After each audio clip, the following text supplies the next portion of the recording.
우크라이나 선교사 송은영입니다. 먼저 저희 우크라이나를 위해서 기도해 주시고 또 부족한 사람을 이렇게 단에 세워주신 것을 감사드립니다. 저희 선교지 우크라이나는 기시 저희 한국 분들에게는 익히 알려지지 않은 그런 선교지였죠. 전쟁 이후에 요즘엔 저희 시골 교회 지난 봄에 저기 지리산 자락에 마천교회 갔더니 그 교회에 할아버지 할머니 성도님들께서도 우크라이나에서 잘 알고 계시더라고요. 사실 여러분들 우크라이나 어디에 위치하는지 알고 계십니까? 전쟁 전에는 어디에 있는 나라인지 그 나라가 어떠한지 형편과 사정을 아는 분들이 별로 없으셨었는데 전쟁 이후에 시골에 계시는 시골 성도님들까지도 우크라이나에서 많이들 아시더라고요. 오늘 이 시간은 우리가 뉴스나 인터넷을 통해서 우크라이나 소식과 정보를 접할 수 있겠으나 그보다는 선교적 측면에서 우크라이나 전쟁에 관한 말씀을 함께 나누고자 합니다.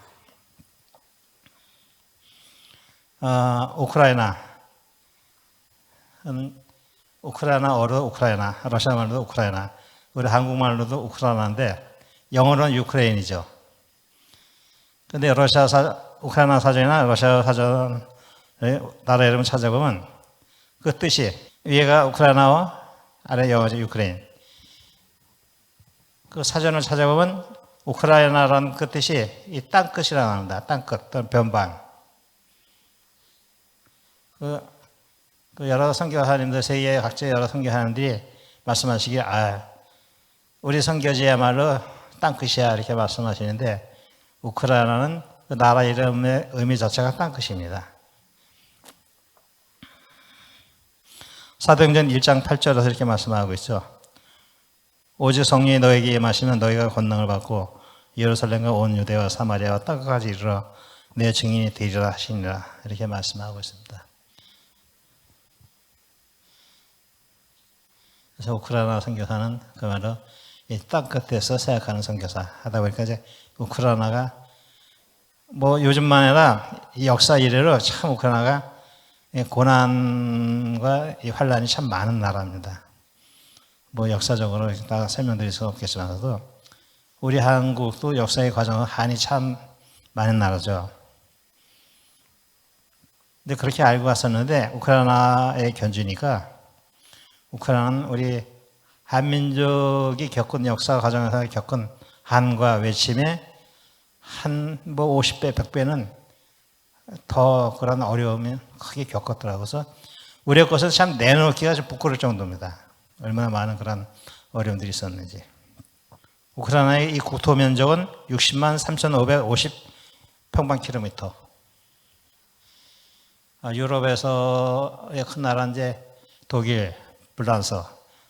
근데 독일이나 프랑스보다 더 큰 나라가 우크라이나입니다.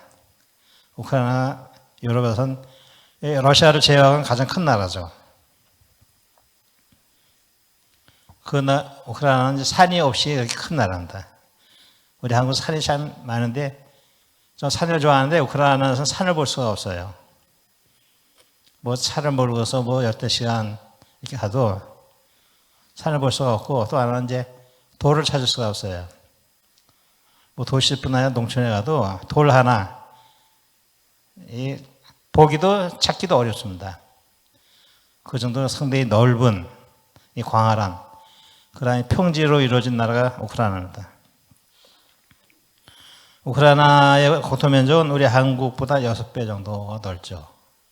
6배. 그래서 서울에서 부산을 보통 가는데 한 4시간 이렇게 걸리는데 저희가 수도에서 지방에 어느 곳에 가려면 한 대여섯 배 이렇게 시간을 잡아야죠.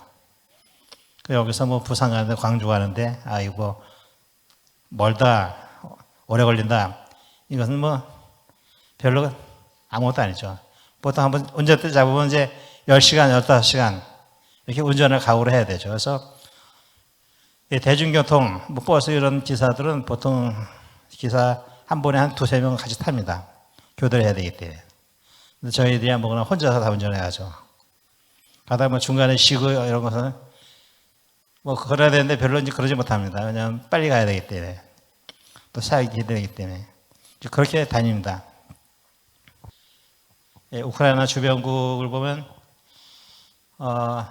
육로로는 7개 나라가 둘러싸여 있습니다. 이쪽에 동쪽에서부터 보면 러시아, 그 다음에 벨라루스, 폴란드, 스코틀란드, 그 다음에 헝가리, 루마니아, 몰도바 이렇게 7개 나라고 우크라이나 남쪽이 바다입니다. 흑해.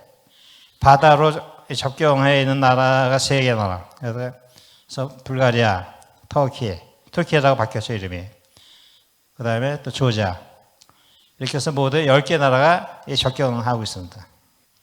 우크라이나의 옛 이름이 키예프 루시입니다. 키예프 루시. 키예프는 러시아 발음이고 키우가 우크라이나 발음입니다. 키예프 루시. 근데 그 키예프 루시가 서기 988년까지는 그 어느 나라보다 이 강성한 나라였죠. 그 당시에 그 동로마 제국, 비잔틴 제국이죠. 비잔틴 제국의 황제 바실 2세가 그 동로마 제국에 쿠데타가 일어났을 때 와서 우리를 좀 도와주셔 그래서 이제 그 키예프 루시의 군대가 용병들이 가서 그 동로마 제국의 그 쿠데타를 진압하는 이제 그러한 역할까지 했었습니다. 그 정도로 이제 강성한 나라였습니다. 그런데 그 키예프, 그 우크라이나죠. 키예프 루시가 988년에 비잔틴 제국에서 복음을 받아들이고 그 기독교가 공개됐죠. 그 복음을 받아들이고 그 블라디미르 1세죠. 그가 복음을 받아들인 즉시로 바로 이제 세례를 받았습니다. 그리고서는 바로 선포하기를 우리 왕국은 그 기독교를 믿는 기독교 국가임을 천명했습니다. 그래서 키예프 루시가 이제 기독교 국가가 됐죠. 그때 988년만 해도 러시아는 존재조차 없었습니다. 모스크바도 뭐 별로 이름이 나오지 않는 그런 상황이었죠.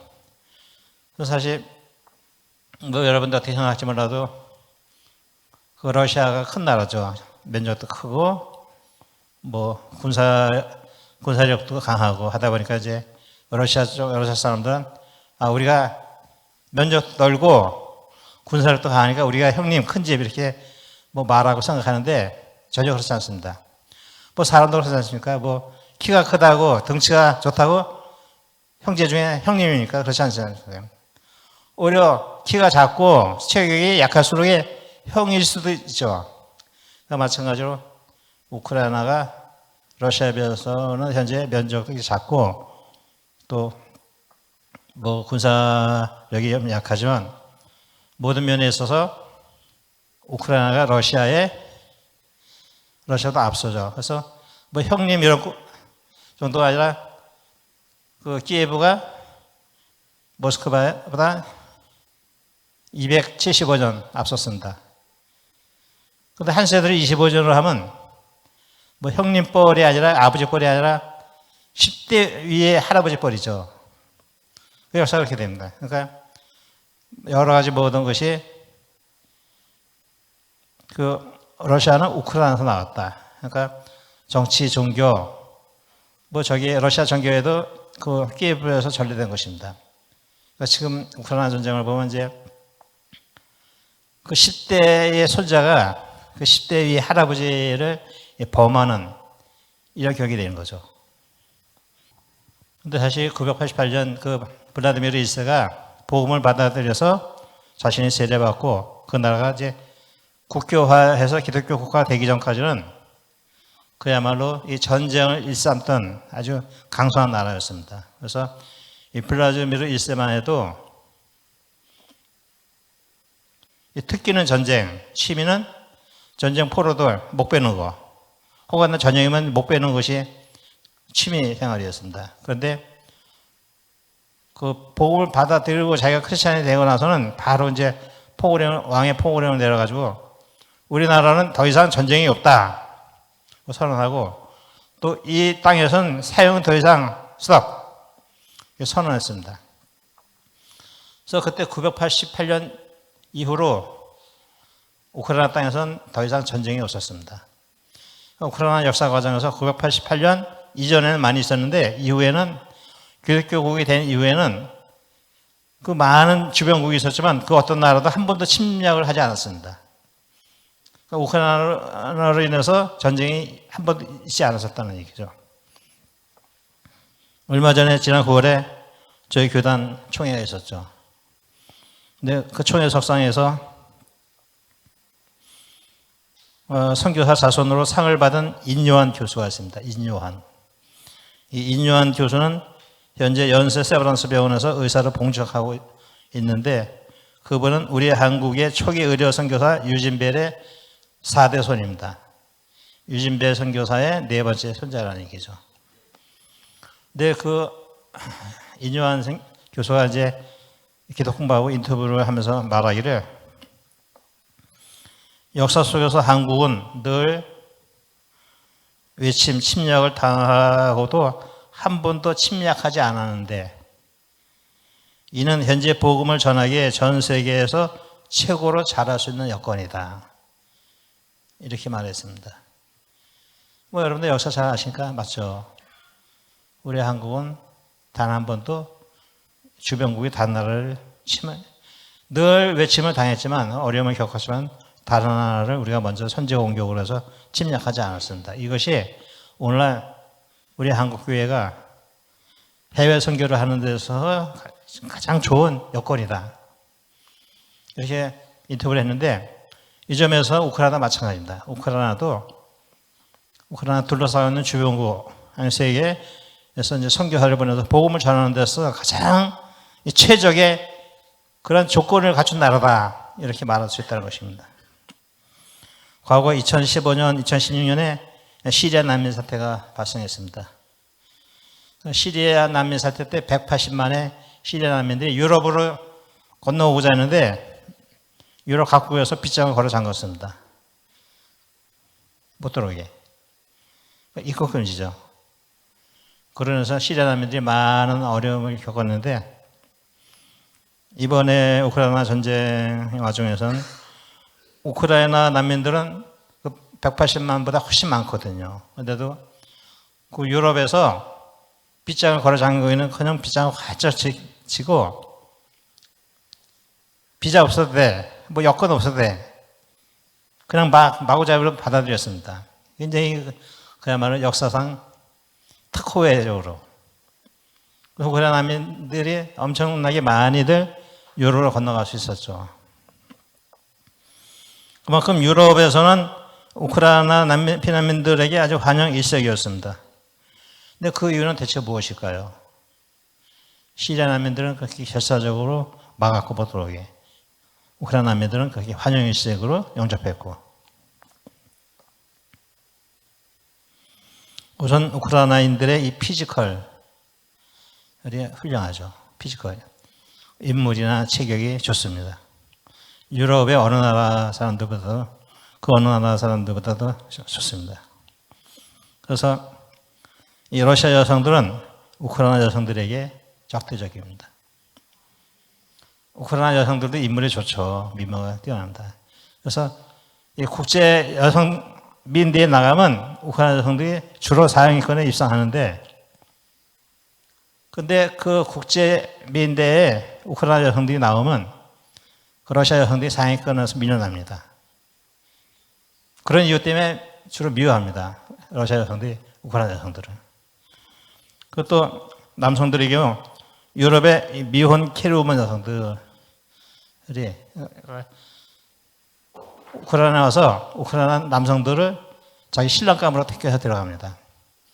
근데 캐리우먼 여성들이니까, 유럽의 캐리우먼 여성들이니까 뭐 학력도 좋고 뭐 직장도 좋고 돈도 있고 인물도 좋고 이런 여성들이 와서 우크라이나에서 남성들을 택해야 되는데 자기보다 뭐 학력도 좀 떨어지고 뭐 가진 것이 좀 부족해도 그래도 들어갑니다. 왜냐하면 좀 부족하면 좀 키워서 자기가 좀 보충해서 자기 같이 살면 된다는 이런 생각이죠. 이제 그런 긍정적인 마인드로 우크라이나 남성들을 자기 신랑감으로 택해서 들어갑니다. 그만큼 이제 여성분이나 남성들도 이 피지컬적으로 상당히 뛰어납니다. 그런 면에 작용이 되고, 그 다음에 또 두 번째는 우크라이나인들은 대부분이 다재다능합니다. 다재다능합니다. 학력 수준이 높고 기술력도 탁월하죠. 과거 이스라엘 정부에서 그 IT 인력을 확보하기가 어려워서 고심했습니다. IT 인력. 이스라엘이 생존하려면 그 IT 고급 인력이 충원돼야 되는데 이것들이 상당히 고심하다가 우크라이나에서 고급 인력을 확보해 데려가는 것으로 해결했습니다. 우크라이나의 젊은 인력들이 그 IT 인력이 기술력이 탁월하고 반면에 대우는 훨씬 아래로 줘도 되었기 때문에 우크라이나의 IT 인력을 데려감으로써 몇만 명을 데려감으로써 해결했다 이 말씀입니다. 그런 이유로 이제 우크라이나인들의 환영이죠. 고급 인력들 또 이 저렴한 그 인건비로 다 가능하니까 이렇게 환영을 하고 그 다음에 세 번째는 우크라이나인들은 그 문화와 생활 바탕이 기독교적입니다.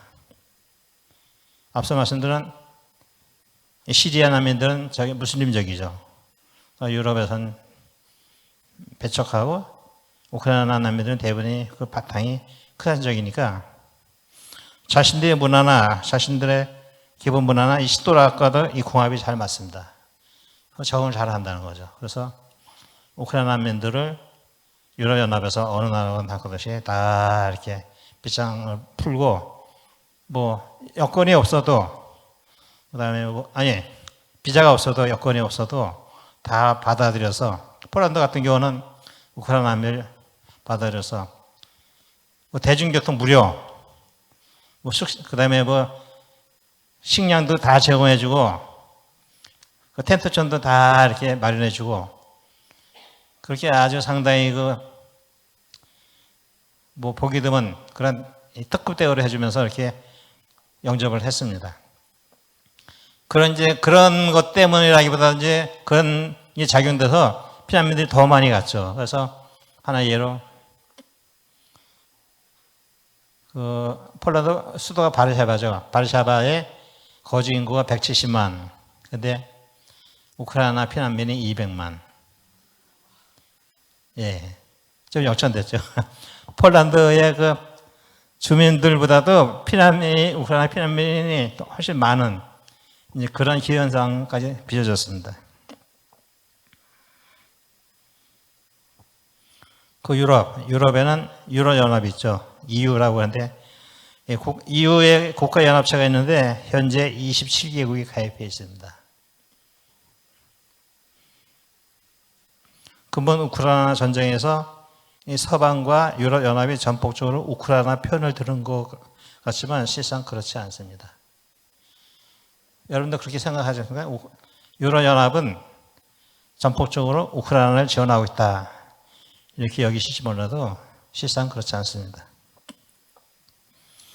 유럽연합의 이 주요 안건 채택에 있어서 회원국 만장일치제입니다. 그러니까 유럽연합에서 어떤 주요한 안건을 채택해서 실행하려면 27개국이 다 만장일치로 오케이 해야 가능한데 만장일치가 안 된다는 것이죠. 27개국 가운데 헝가리, 스위스 등 반우크라이나, 친러시아입니다.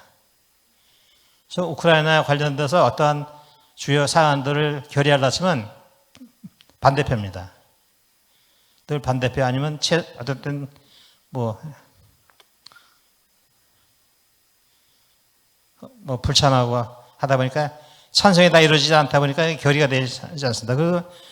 독일도 마찬가지입니다. 독일이 유럽연합에서 굉장히 주도적인 역할을 하는데 독일의 전 총리, 오랫동안 총리였던 여성 총리 있죠. 메르켈이 친러파고 현 대통령 슈타인마이어도 친러파입니다. 게다가 지금의 독일 총리 슈츠 총리도 지금 독일에 의해서 야당, 여당 다 합쳐서 독일의 그 탱크죠. 이제 유럽에서 제일 대표적인 탱크. 레오파르트 2가 독일뿐 아니라 유럽에서 제일 강력한 탱크인데 그 탱크를 그 우크라이나에 지원해주자 이렇게 결의했습니다. 의회에서 여야 합력해서. 그런데도 이 슈츠 총리는 끄떡도 하지 않습니다. 난 반대해. 그래서 의회에서 지원해주자고 결의해도 슈츠 총리 그 자신은 친노파라 반대하고 지원해주지 않고 있습니다. 실상 유럽연합에서 우크라이나가 뭔가 많이 지원을 받는 듯하지만 사실 그렇지 않습니다. 주요한 사안에서 자꾸 결의가 안 되고 이게 몇 개의 나라들이 자꾸 반대하고 이렇게 친노 쪽으로 움직여 가다 보니까 그런 어려움을 겪고 있습니다. 그뿐 아니라 그 미국도 아직까지 우크라이나에 전투기 한 대 지원해주지 않고 있죠. 사실 이번 우크라이나 전쟁에서 가장 대박을 터뜨려서 이득을 보고 있는 나라가 미국입니다. 여러분도 짐작을 할 겁니다. 미국이 비즈니스 엄청 잘 되고 있습니다. 그 미국의 뭐 자기 공화당에서 뭐 자기 뭐 차기 트럼프 대통령이 되면 자기네 뭐 다 지원을 중단할 거라 가지면서 어려도 없는 소리죠. 이번에 엄청나게 대박을 터뜨리고 있는데 뭐 중단 다 속색이 있습니다. 뭐 미국은 그렇게 별로 믿을 거 보는데. 근데 미국도 사실 대박을 터뜨리고 있는 와중에 전쟁이 일찍 끝나면 그 대박이 일찍 끝날까봐 비행기 지원 안 하고 있습니다. 저기 우크라이나에서 F-16기 좀 보내달라고 해도 안 보내죠. 그다음에 유럽연합에서 F-16기를 보내줄 의사가 있는 나라가 보내주고 싶어도 미국이 반대해서 못 보내주고 있는 그런 상황입니다. 우리 한국은 어떻습니까? 한국의 윤 정부에서 그 지뢰 제거용 장갑 차량을 지원해 주겠다고 했죠. 몇 번 말했습니다. 윤 대통령이. 러시아가 그 전장에다 엄청난 지뢰를 깔아놨거든요. 지뢰 때문에 고전하고 있죠. 지뢰를 제거해야 이제 진격해 나가는데 지금 전시뿐 아니라 전쟁 후에도 지뢰 때문에 아주 골픈데 그 지뢰를 제거하는 지뢰 제거용 장갑 차량이 우리 한국의 코뿔소라고 있습니다. 최고입니다. 근데 그거를 지원해 주겠다고 몇 번 얘기를 했는데 아직까지도 지원 안 하고 있습니다. 얼마 전 추석 때 우리 윤 대통령께서 그 코뿔소 차량 2대를 지원해 주겠다 말씀드렸는데 우크라이나가 우리 한국보다 6배 면적이 넓습니다. 근데 2대 지원해 주겠다. 그 추석 앞두고 추석 민심을 염두에 두고 우리 한국 정부가 우크라이나를 위해서 지원하는데 코뿔소 차량 2대를 지원해 주겠다. 근데 그때 얘기했는데 아직까지 지원 안 가고 있습니다. 전쟁 끝나거든 지원해 줄 생각인지 몰라도 저기 러시아의 눈치를 보고 있는 거죠. 일이 그쯤되다 보니까 이제 우크라이나가 이번 전쟁을 치르는데 얼마나 많이 어렵고 힘들겠습니까? 또 그만큼 희생이 많이 나오고 있죠. 그 전력 군사력에 있어서 러시아는 미국 다음으로 세계 2위입니다. 우크라이나는 군사력에서 28위. 그러니까 2위와 뭐든지 그렇지만 뭐 어떤 스포츠도 그렇고 2위와 28위가 싸움을. 그래서 전쟁 나기 전에 많은 그 전문가들이 예측하기를 전쟁이 안 나야 되는데 전쟁이 나면 우크라이나는 러시아에 의해서 그 사흘에서 일주일은 전 국토가 다 점령당할 것이다. 이렇게 예측을 했었습니다. 근데 그 예측이 감사하게도 빗나갔죠. 그 지금 벌써 1년하고도 7개월 이상 이렇게 끌어오고 있는데 사실상 그 결과는 러시아가 패전입니다. 그래서 러시아가 이미 졌습니다. 우크라이나 땅에서 러시아 군이 한 100만이 사망했고 우크라이나 역시 100만인데 차이가 있습니다. 러시아 쪽은 군인들, 우크라이나 영토에 들어온 이 군인들이 한 100만 사망했고 우크라이나는 이제 민간인들. 러시아군은 공격의 대상이 우크라이나 군대, 군치지, 무슨 무기 창고라기보다는 그죠? 민간인들이 많이 있는데, 뭐 아파트, 쇼핑몰 이런 좀 대상하다 보니까 우크라이나는 민간인이 많이 피해를 당했고, 러시아는 이제 우크라이나 영토에 침공에 들어온 군인들이 주로 이제 사상자가 발생했죠. 그래서 양쪽에 다 100만씩, 200만이 좀 이렇게 피해가 짙게 되고 있습니다. 우크라이나의 그 현황을 좀 보겠습니다. 우크라이나의 인구를 보면 안타깝게 인구가 상당한 폭으로 감소를 하고 있습니다. 우크라이나 독립한 것이 1991년입니다. 91년 8월인데 그때 통계는 5,100만. 근데 지금 2023년 금년에 보면 3,660만이죠. 계산해 보면 1,440만 명이 감소가 된 겁니다. 1,440만 명. 그런데 이 인원 통계에도 지금 우크라이나 전쟁에서 세상 유명을 달리한 사망자의 집계는 포함이 안 됐습니다. 제가 보기에는. 한 100만 돌아셨다 했죠. 그것까지 빼면 이제 더 인원이 감소가 되는 것이죠. 이 주된 인구가 이제 줄어드는 이제 주된 이유는 이제 하나는 이제 출산율이 감소되고 있습니다. 우리 한국도 마찬가지죠. 굉장히 우리 한국이 가장 대표적으로 감소되는데 우크라이나도 출산율 감소인데 1.22명. 한국보다 상당히 높죠. 한국 0.84명. 인터넷 이거까지 서치해봤습니다. 한국의 출산율은 0.84명, 우크라이나는 1.22명. 1.22명인데도 쭉 나가다 보니까 인구가 많이 줄었습니다. 그다음에 두 번째 이유는 사회가 불안정하다 보니까 해외 이주를 많이 합니다.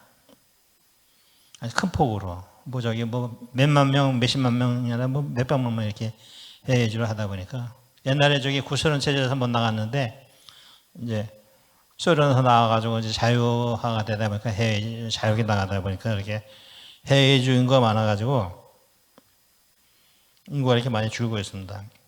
그다음에 이제 종교 현황을 좀 보겠습니다. 종교 현황을 보면 이제 우크라이나는 정교회가 75%. 그다음에 가톨릭인데 동방 가톨릭입니다.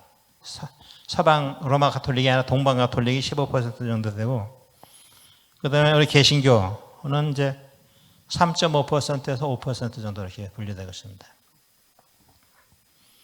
그다음에 유대교 등등하는데 이 종교 통계를 보면서 저희가 이제 주목해야 할 것은 우크라이나에는 이 기독교 인구가 90% 이상이라는 정교회나 동방 가톨릭이나 예수 그리스도를 하나님의 아들로 또 자신의 구주로 영접하여 그 주님을 믿고 예배하는 신앙이 우리 기독교와 별로 다를 바 없습니다. 다만 몇몇 신학하고 예배 형식이 좀 차이가 있을 뿐이죠. 믿는 핵심은 똑같습니다. 예수 그리스도를 통해서 하나님의 아들 예수 그리스도를 통해서 구원받고 믿음의 핵심은 같습니다. 기독교죠.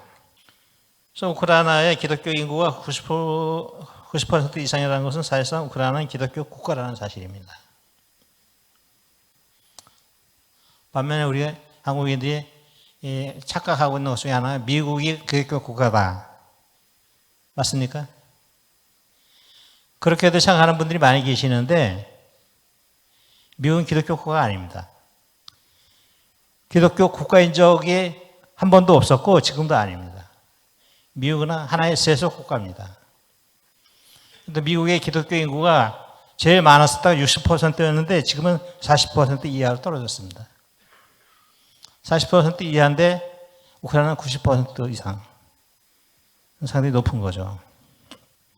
또 한 가지는 종교 통계에서 우리가 볼 수 있는 것은 우크라이나에서는 무슬림 인구 통계가 잡히지 않는다는 점입니다. 유럽연합 국가들, 독일이나 영국이나 프랑스에서 공통적으로 가장 골머리에 앓고 있는 문제 하나가 바로 무슬림 문제죠. 무슬림 문제. 여러분들 그쪽으로 여행 다녀오셨는지 몰라도 무슬림 문제가 가장 공통적으로 골치 아픈 문제 중에 하나입니다. 그런데 우크라이나에서는 무슬림들을 아예 찾아보기조차 쉽지 않습니다. 제가 19년째 살고 있지만서도 키예브 수도에서도 또 지방에서도 얼굴 이렇게 가리고 다니는 사람들을 별로 거의 본 적이 없습니다. 그런데 우크라이나는 이 무슬림 청정 지역입니다. 무슬림 국가 가운데 가장 강대한 나라가 단연 이 터키, 이 투르키예죠. 과거에 터키가 이름을 바꿔서 투르키라고 부릅니다. 이름을 바뀐 이유 아십니까? 터키는 영어로 하면 터키. 그러니까 이제 조금 또 어떤 조롱적인 의미가 포함돼서 그 이름을 좀 투르키예로 바꿨습니다. 투르키예는 투르키인들의 땅 이런 뜻을 갖고 있습니다. 그 이름을 바꿨는데 그 투르키의 인구는 8,434만 명입니다. 8,434만 명 인구가 많죠. 그런데 8,434만 인구 가운데 99%가 무슬림입니다. 그렇게 무슬림 인구가 99%나 되고 이 투르키에는 이 국가적으로 아예 무슬림을 수출하기에 심혈을 기울이고 있는 그런 나라입니다. 그런 투르키예와 우크라이나는 이 흑해를 마주보고 면해죠. 우리 저기 한국이 일본하고 이렇게 해안탄을 마주보고 있죠. 근데 우리 한국의 저기 김해공항에서 일본 가려면 일본의 저기 도쿄나 그 오사카 가려면 1시간 이상 걸립니다. 근데 그 튀르키예의 이스탄불 최대 도시죠. 튀르키예의 수도는 앙카라지만 튀르키예의 최대 도시는 이스탄불입니다. 과거에 그 동로마 제국의 수도였던 이스탄불. 이스탄불에서 비행기 타고 저희 우크라이나 저희 사역지 헬손까지 오는데 소요되는 시간이 40분입니다. 가깝죠. 80척입니다. 그게 강력한 그 무슬림 국가 튀르키예를 마주보고 있는데도 우크라이나는 무슬림의 영향을 거의 받지 않았습니다. 그러니까 무슬림의 통계가 거의 제로 나옵니다. 참 감사한 일입니다. 신기하고도 감사한 일이죠. 저기 서유럽의 저기 프랑스, 독일, 영국까지 이렇게 무슬림들에서 아주 골머리 앓고 있는데 어쩌면 이렇게 지척에 있는 우크라이나는 무슬림의 영향을 그렇게 거의 받지 않았을까 하는 그 점이 미스터리입니다. 그 사무엘상 11장에 보면 전쟁은 여호와께 속한 것이라고 말씀하고 있습니다. 전쟁은 여호와께 속한 것이다. 이번 우크라이나 전쟁도 당연히 하나님께서 주관하시는 전쟁이라는 말씀이죠. 세상 모든 전쟁이 다 여호와 하나님께서 주관하시는 전쟁이라면 이번 우크라이나 전쟁도 하나님께서 주관하시고 관여하시는 전쟁이라는 말씀이죠. 여기에는 우리가 알지 못하는 그분의 그 어떠한 뜻이 있다는 것입니다. 이 전쟁, 우크라이나 전쟁. 그러니까 자연 발생적으로 야기된 전쟁이 아니라 하나님의 섭리 가운데 들어있는 전쟁이다. 이것이 전쟁입니다. 이번 전쟁을 통해서 우크라이나 난민 810만 명이 우크라이나에서 피난 나와서 유럽 전역으로 퍼졌습니다. 810만 명입니다. 숫자가. 어마어마하죠. 그러니까 전쟁 전에 우크라이나 인구가 말씀드렸듯이 4,100만 이렇게 됐습니다. 근데 이제 810만 명이 피난민으로 이제 해외로 나왔다니까 퍼센트가 굉장히 높죠. 예. 사실 우크라이나 전쟁은 러시아의 침공은 우크라이나의 동부와 남부, 북부 일부에 걸쳐서 일어나는데 피난민들은 러시아군이 침공한 그 지역에서만 나온 것이 아니라 우크라이나 전역에 걸쳐서 피난민들이 나왔습니다. 그럼 이들 피난민들이 우크라이나의 면에 있는 그 이웃 나라로만 간 것이 아니라 저 서유럽 저 끝까지, 그러니까 저기 스페인, 포르투갈, 영국까지 다 멀리까지 4박 8일 다 피난을 갔습니다. 사실 전쟁 전에는 우크라이나인들이 유럽 가기가 쉽지 않았어요. 비자를 받아야 되는데 그 유럽 각국의 나라들이 우크라이나들이 비자를 잘 발급해 주지 않았습니다. 정말 특별한 사람들 외에는 비자 발급조차 까다로워서 비자 한 번 발급하기가 어려워가지고 나가고 싶어도 나갈 수가 없었던 거죠. 근데 이번에 전쟁으로 인해서 비자도 필요 없고 뭐 여권가 없어도 된다 이런 식이니까 그 너도 나도 이제 나가게 됐던 것이죠. 그러니까 이들에게는 이 전쟁이 유럽으로 나가는 절호의 기회가 된 것입니다. 그런데 여기에 하나님께서는 이들 우크라이나 피난민들을 통해서 무엇을 행하시기 원하실까요? 이 전쟁을 통해서 하나님께서는 어떤 역사를 일어나시기 원하시는 것일까? 이 점에 대해서 우리가 선교적인 질문을 가져야 합니다. 우크라이나의 810만 명의 피난민 가운데는 크리스천들도 있지만 모두가 아닙니다. 크리스천들도 섞이지만 보다 많은 사람들이 넌크리스천들이죠. 믿지 않는 사람들. 그러나 크리스천뿐 아니라 넌크리스천들도 교회에 가면 도움을 받을 수 있다는 사실을 알고 있습니다. 피난 나와서 어느 나라에건 교회에 찾아가면 그 교회로부터 도움을 받을 수 있다. 이 사실을 너무 잘 알고 있습니다. 그래서 피난 나와서 유럽에 가서 자기가 피난 간 그 지역에 있는 교회들 찾아간다. 물론 그 지역에 가서 이제 도움을 요청하는 거죠. 그래서 유럽에 있는 교회에서 제공하는 숙소와 식사 그리고 난민 등록 등의 도움을 받고 있습니다. 사실 우크라이나 정부는 가난하고 힘이 없지만 영적으로는 슬라브 민족의 이 바이블 벨트라는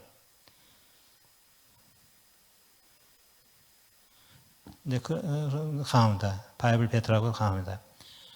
그 러시아의 모든 개신교 정교회까지 다 우크라이나에서 전례를 해준 정도. 그러다 보니까 이제 러시아에서도 러시아인들도 신학을 공부하기 위해서 우크라이나로 또 키예프로 오는 그런 경우가 있습니다. 저희가 한때는 그 키예프에서 교회 사역을 했는데 그때도 보면 저기 멀리 사할린이죠. 사할린 어디 저기 러시아도 맨 동쪽 끝이죠. 사할린 섬. 사할린에서 신학을 공부하러 이 키예프에 온 그 러시아 부부가 있었습니다. 그들이 또 저희 교회에서 같이 동역을 했던 적이 있는데, 근데 810만 명의 이제 우크라이나 피난민들이 유럽에 가서 교회를 찾아가죠. 근데 여러분 한번 상상해 보시기 바랍니다. 여러분 아마 들어서 알고 계실 겁니다. 유럽의 교회들은 역사가 오래되죠. 규모가 큽니다. 아주 고풍스럽죠. 그런 교회가 주일날이 됐어요. 근데 거기서 예배 드리는데 연세 높으신 성도님들 몇 분이 이렇게 앉아서 이제 예배를 드리시는데 갑자기 거기에 이제 한 10대 사람, 한 20여 명의 이제 젊은 사람들 20, 30대에 이제 우크라이나 사람 쭉 들어옵니다. 들어와서 이제 쫙 앉아. 예배 중이니까. 같이 이제 앉아서 예배 드리면 우크라이나인들이 찬양 잘합니다. 기도도 잘합니다. 그 힘이 나죠. 연세 높으신 이제 노인분들 몇 분 앉아서 예배 드리는데 갑자기 외지 사람들이 와가지고 같이 예배 드리니까 힘이 나죠, 절로. 그리고 막 찬양도 높아지고 막 기도 소리 세지고. 뭐 끝나면 이제 준비된 뭐 다과 빵 같은 거 좀 같이 나누고 하다 보면 이제 이렇게 뭐 통역되면 이제 이렇게 하다 보면 이제 서로 이제 필요한 것도 이제 나누는 거죠. 그럼 이제 피난민들에게 필요한 거, 그래서 이제 그 교회에서 나눠준다고 하지만서도 역으로 보면 그 교회가 채워주는 거예요. 잠든 교회가 이미 죽은 교회가 채워주는 거죠. 우크라이나 피난민들로 그 사람들로 채워주는 건데, 그거 그렇게 자기가 뭔가 필요해서 교회를 찾았다가 주님을 만나는 그 우크라이나 피난민들이 갈수록 늘어나는 거예요. 자기가 빵이 필요해서 뭔가 도움이 필요해서 교회를 찾았는데 그런 과정에서 그걸 통해서 주님을 만나고 영접하는 겁니다. 그런 우크라이나 피난민들이 늘어나고, 반면에 유럽 교회의 성도님들은 어쨌든 연세되신 분들이, 기력이 없으신 분들이, 젊은이들이 막 오니까, 애들까지 오니까 이제 그걸 통해서 막 신앙에 새 힘을 얻는 것이죠. 그런 가운데서 서로 이제 근데 이것이 어느 한 나라, 어느 한 지역에서뿐 아니라 여러 전야에 거쳐서 여러 나라, 여러 지역, 여러 교회들에서 공통적으로 일어나는 그런 현상입니다. 그러니까 우리 주님께서 그 유럽 선교사들의 표현을 빌리면 유럽 재복음화라고 표현합니다. 유럽 선교. 우리는 유럽 선교인데 유럽 재복음화. 유럽을 다시 복음화 시켜야 된다는 그런 표현인데, 근데 이제 그렇게 표현을 하지만서도 실질적으로 잘 안 일어나고 있죠. 그래서 여전히 교회들이 잠자고, 교회 건물들이 일반 유흥 목적으로 팔리고 매매가 되고, 노인분들을 예배 때나 대충 앉아서나 몇 분 예배 드리고, 그 다음에 그 교회를 유지할 능력이 없어서 이제 어떻게 교회 재산들을 건물들을 매각하는 이런 이제 비일비재 일어나는데, 이제 그러한 교회들의 이제 우크라이나 피난민들이, 크리스찬들이 아니면 뭐가 필요해서 교회를 찾는 애들도 막 채워지니까 교회가 갑자기 없던 힘이 나는 거예요. 또 갑작스레 이제 어떤 부흥이 일어나는 것입니다. 이제 뭐 우리가 다시 주목해 봐야 됩니다. 우크라이나 전쟁이 유럽 교회를 일깨우기 위한, 유럽 교회의 부흥을 위한 하나님의 하나의 계획이 없구나 하는 것을 우리가 생각해 봐야 됩니다. 그래서 이런 것에 포커스를 맞춰서 주목해서 우크라이나 교회들을 시작하는 사역자인데, 근데 우크라이나 피난민들 가운데 우크라이나 그 사역자들이 있습니다. 우크라이나 전역에서 사역하다가 우크라이나 피난민들하고 같이 함께 이제 피난을 떠난 사역자들이 있으니까 그들이 그 공동체 회정을 갖다 이끌 수 있는 거예요. 거기서 이제 영적 지도도 할 수 있는. 거기서 이제 교회들이 일어나는 것이죠. 여기 보면 이제 우크라이나 피난민들이 유럽에 이제 여러 곳에 가서 교회에 가서 아니면 거리에서 어떤 집회 장소에 가서 이제 찬양하고 기도하고 하는 그런 장면들입니다. 거리에 가면 이제 그저 많은 행인들이 지나다니는 거리인데 갑자기 이번 젊은이들이 모여가지고 이제 찬양을 시작하는 거예요. 과거에 그런 일이 없었는데 그런 일이 있지도 않을 것인데 이제 이렇게 찬양하니까 기거던 사람들이 모여 하면 이제 찬양이죠. 찬양은 세상 노래랑 다르지 않습니까? 찬양이 울려 퍼지고. 그러니까 이제 한두 사람은 현지인들도 이제 같이 옆에 서서 같이 이제 따라 부르고. 이러한 것들이 지금 가슴에 자꾸 생겨나는 것이죠. 그래서 우리는 이제 우크라이나 전쟁을 바라보면서 전쟁으로 인해서 많은 이들이 죽거나 다치고 집 잃고 직장 잃고 고향을 떠나서 이렇게 피난민 생활을 하는 것이 참 안 됐다, 딱하다, 어렵다 이런 시각으로만 살펴볼 것이 아니라 저 전쟁을 통해서 주님께서는 유럽의 교회들, 잠자고 있는 교회들을 일깨우시는구나. 유럽인들에게 저렇게 신앙적인 도움을 주고 있구나 하는 이러한 긍정적인 선교적인 면을 우리가 보면서 그것을 위해서 기도해야 되는 거죠. 저도 얼마 전까지도 이 전쟁이 속히 끝나기로 해서 기도하는 것이 핵심이었는데 요즘에는 이 전쟁을 주관하신 주님께서 저는 선교적인 목적을 속히 이루시도록 그 결과로서 전쟁이 맞춰지기를 기도하고 있습니다. 여러분도 이러한 기도로 함께 해주시기를 바랍니다. 우크라이나 사역자들이 난민교회를 이제 개척하기 시작해서 베를린에 이미 2교회, 또 로마니아에 2교회를 시작했습니다. 그래서 장목사님이나 여러 우리 신복교회에서 원하면 그 교회들과 이렇게 연결시켜 드릴 수가 있습니다. 여기까지 말씀드리고 저희 부부의 우크라이나 사역에 관련한 최근의 사역 보고를 하나 드리겠습니다. 저희는 2004년에 우크라이나에 입국했습니다. 그래서 2004년에 우크라이나 가서 수도 키예브에서 2019년까지 15년간 키예프는 러시아 말이고 키우가 이제 우크라이나 말이에요. 키우에서 이렇게 저렇게 이제 사역을 하다가 2019년 5월에 우크라이나 남부에 있는 우크라이나 남부에 있는 헤르손은 크렘반도하고 면한 지역입니다. 붙어 있는 지역인데 그쪽으로 이주를 했습니다. 우크라이나 현지인들의 복음화율은 90% 이상인 반면에 우크라이나에 거주하는 고려인들 3만여 명의 복음화율은 1%가 안 됩니다. 그러니까 소위 미전도 소수종족에 속하죠.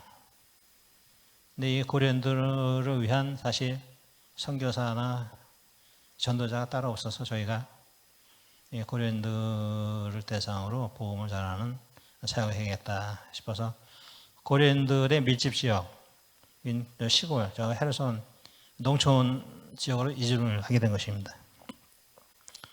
그래서 저희는 이제 헤르손 시내에서도 그 남쪽으로 70km 거리에 시골이, 아니 깡시골입니다. 스타라마치카에서 노상 전도 통해서 이제 전도하다가 이제 어느 정도 회중이 되니까 그들 대상으로 어느 고려인 가정에서 집을 제공해서 가정 예배 드렸죠. 가정 예배를 드리다가 또 땅이 생기고 그래서 이제 2019년 4월부터 이제 건축을 시작했습니다. 2019년, 2020년, 2022년 3년간 건축을 하는데 아주 시골인데다가 또 그때 팬데믹 시대였죠. 코로나19 팬데믹 시기였기 때문에 건축하는 과정에서 참 여러 가지 어려움이 많이 있었지만 주님께서 은혜를 주셔가지고 건축을 다 이뤘습니다. 2019년 11월에. 2019년 11월에 건축을 다 끝내서 지금 겨울이니까 이제 이번 겨울 지나고 2022년 봄에 여러 선교사들 또 손님들을 모시고 헌당 예배를 드려야겠다 이렇게 이제 계획을 잡았습니다. 그런데 헌당 예배 하기 직전 2022년 2월 14일에 러시아군이 침공을 했죠. 크림반도에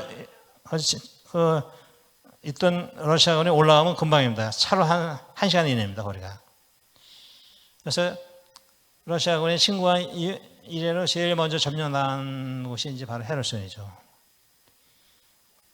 저희는 이제 우리 한국 정부의 철수 권고에 따라서 이제 나오면서 교회 열쇠를 갖다가 이제 교회 대표에게 맡기고 나왔는데 감사하게도 우리 교회 대표가 주일에 되면 교인들하고 같이 그 교회에 들어가서 문 열고 들어가서 매주마다 예배드리죠. 예배드리고 교제하고 지금까지 매주마다 이제 예배드리고 교제하고 해왔는데 우리 교인들이 그렇게 매주마다 예배하고 교제할 수 있었던 하나의 그 이변에는 그 차량 봉사하는 발렌티어 성도님이 한 분 계셨어요.